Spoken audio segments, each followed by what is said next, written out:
Para mahasiswa yang saya banggakan dan yang saya cintai, kembali kita ketemu lagi. Kita akan melanjutkan bincang-bincang kita tentang identitas nasional.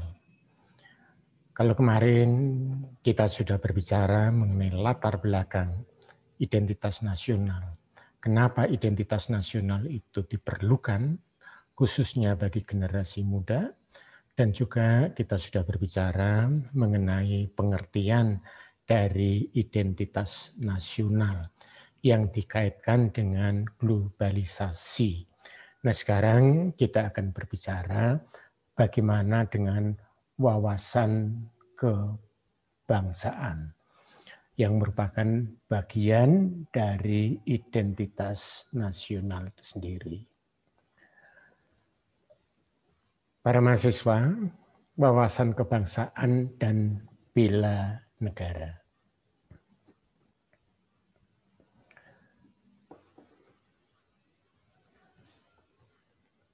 Perlu kalian ketahui, perlu kalian pahami bahwa bangsa Indonesia adalah bangsa yang besar.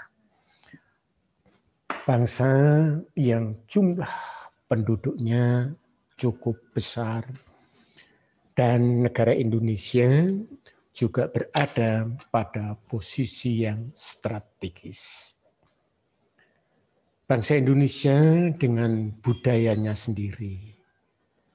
Dan bangsa Indonesia dengan sendirinya juga mempunyai karakter sendiri.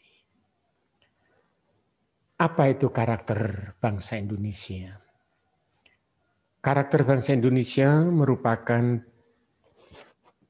prioritas fundamental untuk membangun kehidupan berbangsa dan bernegara yang sesuai dengan dasar negara. Artinya, bagaimana kita tetap membawa kemajuan modernnya negara Indonesia dengan berlandaskan pada dasar negara, dengan berlandaskan pada nilai-nilai Pancasila. Dan saudara sebagai mahasiswa itu masyarakat akademik harus mampu sebagai perwujudan karakter intelektual calon pemegang estafet kelangsungan kepemimpinan bangsa Indonesia. Artinya apa? Artinya mahasiswa punya posisi yang strategis untuk kelangsungan hidup bangsa dan negara Indonesia. Kalau mahasiswa generasi milenial ini kehilangan karakternya, bisa kita bayangkan bagaimana dengan negara Indonesia ke depannya. Kemarin saya juga sudah sampaikan bahwa mahasiswa adalah bagian dari warga negara. Oleh karena itu, sebagai warga negara harus menjalin hubungan warga negara dengan bangsa, dan negara dalam hal ini harus juga membina hubungan yang harmonis, selaras, sehingga hubungan timbal balik, hak dan kewajiban, tanggung jawab dalam mewujudkan kelangsungan bangsa dan negara bisa berjalan dengan baik. Artinya apa? Artinya kita sering mendengar bahwa warga negara yang baik adalah warga negara yang tidak semata-mata menuntut haknya, tetapi harus ada keseimbangan, harus ada keselarasan antara hak dan kewajiban. Hubungan ini yang harus dijalin, hubungan ini yang harus dikembangkan dengan baik. Kalau relasi, kalau hubungan warga negara dengan negaranya tidak baik, kemudian akan berdampak, akan berakibat pada hal-hal yang lain. Kemudian yang juga harus kita pahami, jati diri, karakter bangsa. Karakter bangsa Indonesia merupakan anugerah. Kenapa kita katakan anugerah? Sebab kalau kita lihat sejarah perjuangan bangsa Indonesia sampai lahirnya proklamasi kemerdekaan 17 Agustus tahun 1945 diwarnai dengan proses, diwarnai dengan sejarah perjuangan bangsa yang cukup panjang. Kita mengenal bagaimana perjuangan bangsa Indonesia untuk memperoleh kemerdekaan sudah dilakukan jauh sebelum Indonesia merdeka sendiri. Pertama-tama bagaimana perjuangan bangsa Indonesia dilakukan dengan sifat kedaerahan. Bagaimana perjuangan hanya sebatas untuk kepentingan daerahnya sendiri. Bagaimana perjuangan hanya bertumpu pada pemimpinnya. Sehingga perjuangan yang bersifat kedaerahan ini biasanya ditandai ketika pemimpinnya tertangkap, pemimpinnya terbunuh, maka perjuangan itu akan berhenti.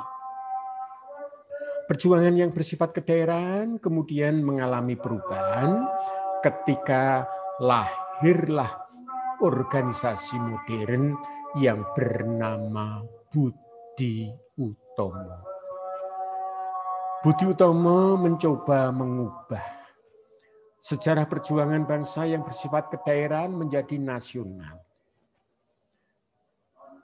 Lahirnya organisasi modern Budi Utomo kemudian diikuti oleh organisasi-organisasi yang lain. Dan organisasi Budi Utomo dengan sifat nasionalnya ini mengalami peningkatan ketika pada tanggal 28 Oktober 1928 orang-orang muda, anak-anak muda mengukuhkan diri melalui peristiwa sejarah yang namanya Sumpah Pemuda. Sifat kenasionalismenya menjadi lebih jelas dan lebih tegas. Proses perjuangan tidak berhenti dari lahirnya Sumpah Pemuda. Tetapi proses perjuangan itu ritmenya mengalami peningkatan ketika pada tanggal 17 Agustus tahun 1945 Soekarno dan Hatta atas nama bangsa Indonesia mengumumkan kemerdekaannya. Nah, proses panjang yang dialami, yang dilakukan oleh bangsa Indonesia inilah yang kemudian mengilhami lahirnya karakter sifat nasionalisme bangsa Indonesia. Sehingga para mahasiswa yang saya banggakan dan yang saya cintai, nasionalisme Indonesia diwujudkan dalam bentuk pergerakan nasionalis sebagai bentuk kesadaran memperkokoh persatuan Indonesia oleh rongrongan diskriminatif tertindas. Terkoyak jiwanya, terpecah belah, dan usaha mengaburkan originalitas karakter berbangsa dan bernegara. Mahasiswa sebagai bagian dari generasi muda yang terdidik, sebagai bagian dari warga negara yang senantiasa diharapkan lebih mengedepankan penalaran daripada penasarannya, maka mahasiswa harus bisa membedakan, mahasiswa harus kokoh jiwa nasionalismenya. Jangan sampai mahasiswa kemudian dijadikan sebagai alat oleh kelompok, oleh kepentingan-kepentingan individu atau kepentingan golongan. Jangan sampai kita terpecah belah. Jangan sampai kita kena diskriminatif apakah diskriminasi agama, apakah diskriminasi suku, apakah diskriminasi budaya, dan lain sebagainya. Kita harus tetap kokoh, kita harus tetap teguh di dalam mempertahankan jiwa karakter bangsa Indonesia. Para mahasiswa yang saya banggakan dan yang saya cintai, nasionalisme Indonesia dikembangkan berdasarkan internasionalisme. Dengan sendirinya nasionalisme Indonesia mempunyai ciri-ciri tertentu. Ciri-ciri nasionalisme Indonesia inilah yang kemudian membedakan dengan nasionalisme negara lain. Ciri-ciri itu antara lain yang pertama, Bhinneka Tunggal Ika. Para mahasiswa, kita menyadari dari awal negara Indonesia, bangsa Indonesia lahir bukan karena kesamaan suku, bukan karena kesamaan agama, juga bukan kesamaan bahasa. Negara Indonesia adalah negara kepulauan terbesar. Dengan jumlah pulau besar dan kecil lebih dari 13.600 buah. Bukan jumlah yang sedikit. Bisa kalian bayangkan kalau masing-masing pulau saja punya satu perbedaan. Betapa kayanya perbedaan Indonesia. Oleh karena itu yang berbeda-beda, jangan kemudian dijadikan sebagai alat untuk memecah belah.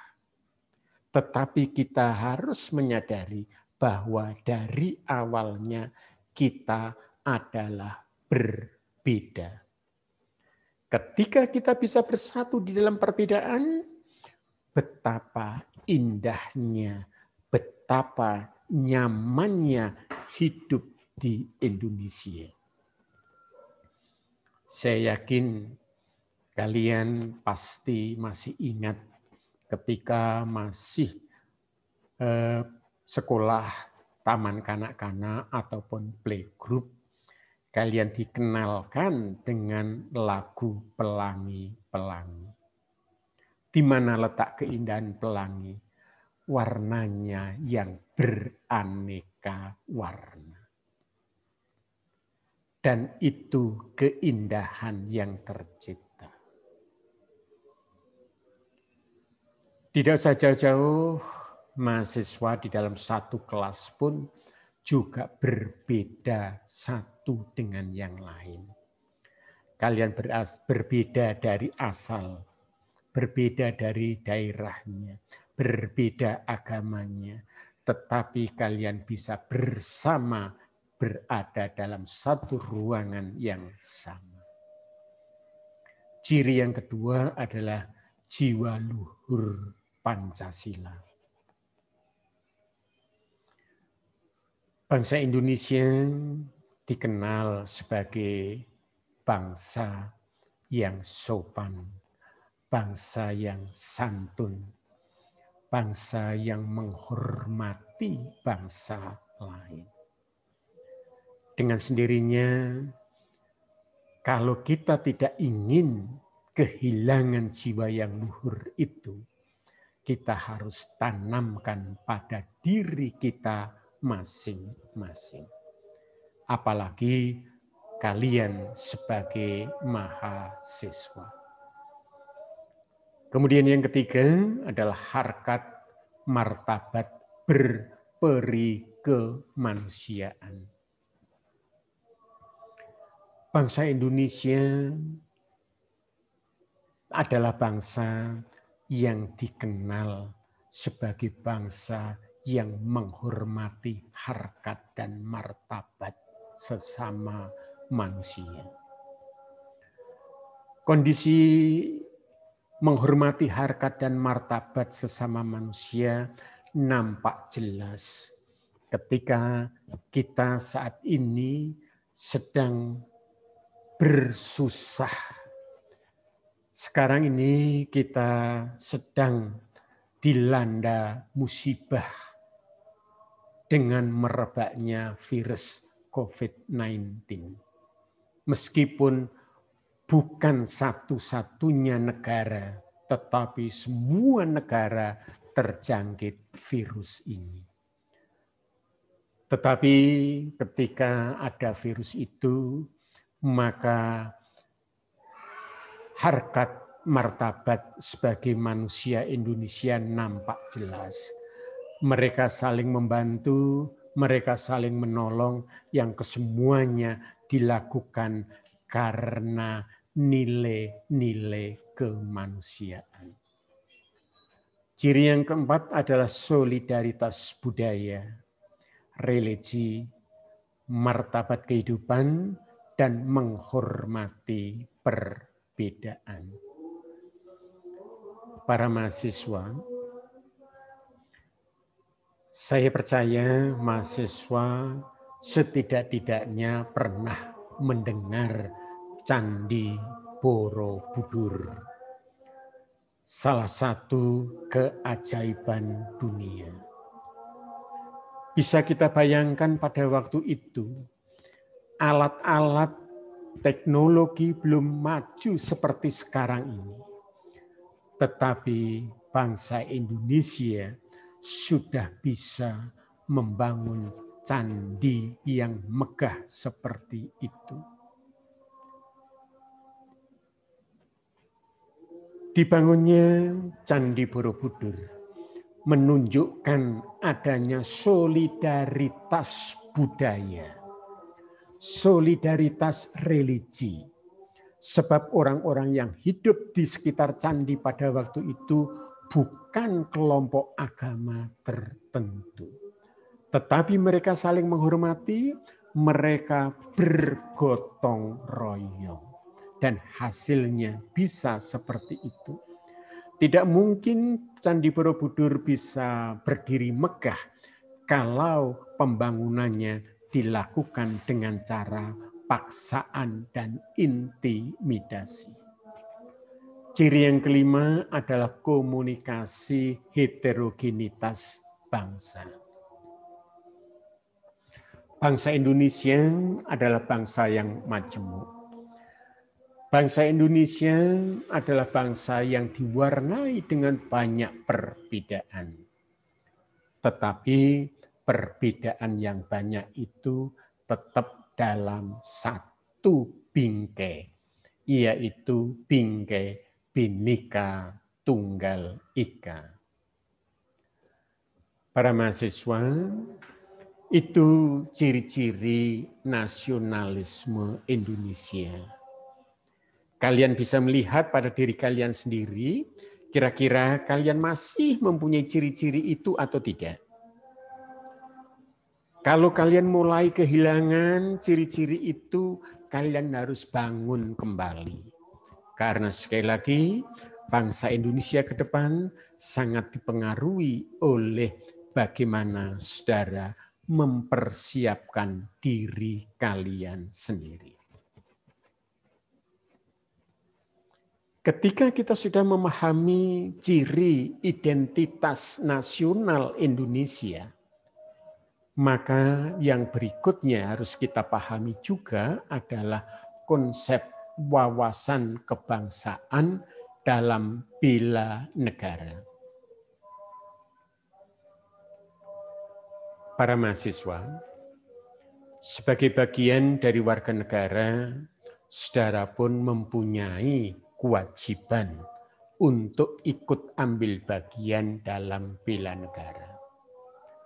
Bahkan Undang-Undang Dasar tahun 1945 tidak hanya sekedar merumuskan kewajiban, tetapi bela negara itu merupakan hak dan kewajiban.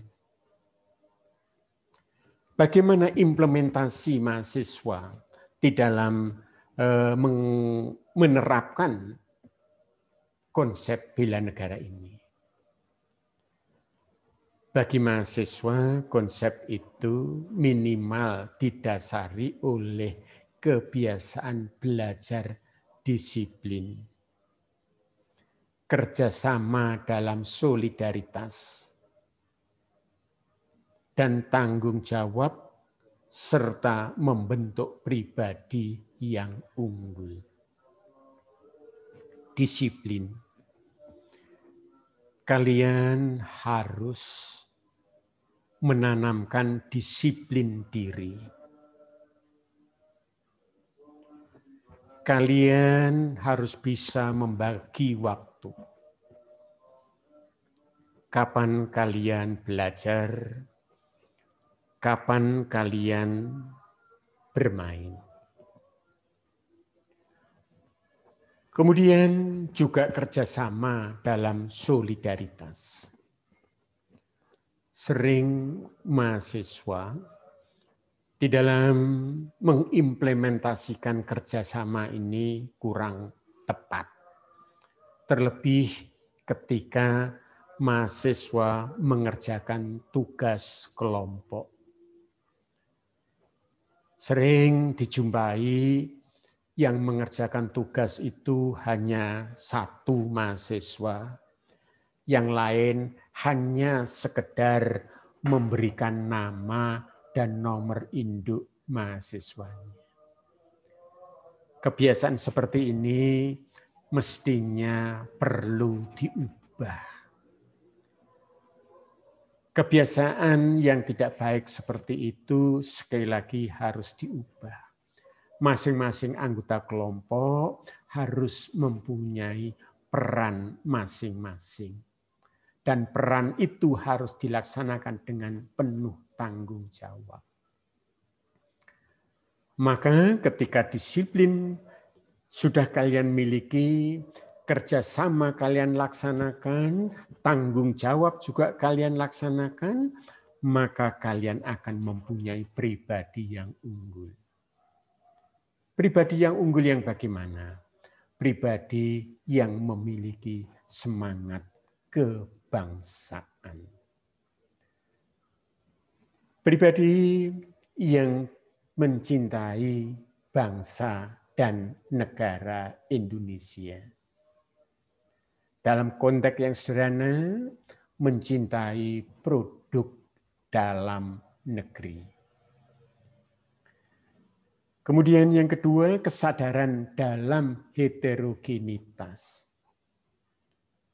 Sudah sering saya kemukakan, bangsa Indonesia adalah bangsa yang majemuk, beraneka warna. Dari suku, dari bahasa, dari agama. Kita harus sadar, jangan sampai kita mempunyai faham kedaerahan yang justru bisa memecah belah persatuan dan kesatuan bangsa. Kemudian yang ketiga, tekad Bhinneka Tunggal Ika. Ketika kesadaran sebagai bangsa, sebagai negara yang majemuk, itu sudah muncul, maka konsep Bhinneka Tunggal Ika bukanlah sesuatu yang asing. Yang berikutnya adalah kesadaran bela negara dan kecintaan terhadap Negara Kesatuan Republik Indonesia. Para mahasiswa, bagaimana kegiatan wawasan kebangsaan dan bela negara? Ada beberapa pandangan. Yang pertama saya ambil dari Kasum Abri.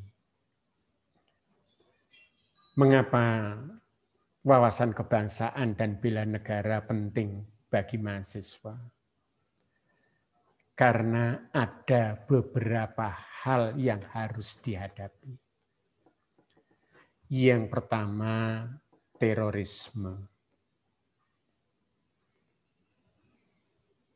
Tidak perlu kita pungkiri. Kita kadang-kadang masih takut karena ancaman teroris-teroris itu. Kemudian yang kedua juga munculnya paham radikalisme. Utamanya radikalisme keagamaan. Kita memang punya ketuhanan yang Maha Esa sebagai sila pertama dari Pancasila. Kita sudah sangat mengenal apa yang namanya toleransi kehidupan beragama. Namun toleransi ini perlu kita tingkatkan. Kemudian yang berikutnya adalah separatisme. Kelompok faham yang ingin memisahkan diri dari NKRI. Munculnya organisasi-organisasi bersenjata, munculnya kelompok-kelompok yang tidak puas dengan kebijakan pemerintah pusat, yang kemudian juga ada pengaruh-pengaruh dari globalisasi, ada kelompok-kelompok yang sekali lagi ingin memisahkan diri. Mahasiswa harus paham itu. Sehingga mahasiswa jangan sampai yang memang berasal dari daerah yang berbeda-beda justru tertanam sifat kedaerahan yang sempit. Sebab itu bisa mengarah pada paham separatisme. Kemudian kemiskinan. Tidak perlu kita pungkiri, tujuan nasional negara Indonesia yang dirumuskan dalam alinea keempat pembukaan Undang-Undang Dasar tahun 1945 belum sepenuhnya terwujud. Kesejahteraan umum memang belum bisa dicapai. Oleh karena itu, kemiskinan ini kadang-kadang juga menimbulkan konflik, baik horizontal maupun vertikal. Dan hal lain yang kita hadapi adalah narkoba. Ancaman serius narkoba ini. Dan pandangan-pandangan yang mengatakan Indonesia sebagai surga bagi pecandu narkoba. Ini harus kita lawan. Mahasiswa harus berani berdiri pada posisi yang paling depan untuk tidak menerima narkoba. Kondisi-kondisi inilah yang kita hadapi bersama, yang dihadapi oleh para mahasiswa. Sehingga mahasiswa harus punya pengetahuan yang cukup untuk itu. Mahasiswa harus mampu melahirkan sosok generasi yang tidak hanya cerdas dalam iptek, tetapi juga harus memiliki kualitas mental, ideologi, serta jiwa kepemimpinan yang solid dalam wawasan kebangsaan Indonesia. Semangat yang tinggi dalam berkarakter bangsa untuk kehidupan kelangsungan negara. Dan ini satu pendapat lagi dari lingkungan ABRI yang berbicara tentang bela negara. Kenapa mahasiswa perlu memahami bela negara? Dikatakan bahwa mahasiswa sebagai komponen bangsa memiliki kesadaran untuk mengamankan dan melestarikan Pancasila sebagai jati diri dan budaya bangsa dalam menjunjung tinggi mengaktualisasi nilai-nilai bela negara. Perannya sangat strategis. Mahasiswa punya peran yang luar biasa. Oleh karena itu, kalian harus bisa memegang tanggung jawab itu. Mahasiswa harus sekali lagi berdiri pada posisi yang kuat di dalam menghadapi tantangan-tantangan yang memang ada di sekitar kita. Dan pada akhirnya mudah-mudahan mahasiswa tidak hanya sekedar bisa berretorika, mahasiswa tidak hanya sekedar bisa mengatakan tidak untuk menolak narkoba, tetapi wujudkan mahasiswa memang benar-benar generasi yang bersih dari narkoba. Semoga sekian materi yang bisa saya sampaikan. Kita ketemu pada pertemuan yang berikutnya. Terima kasih.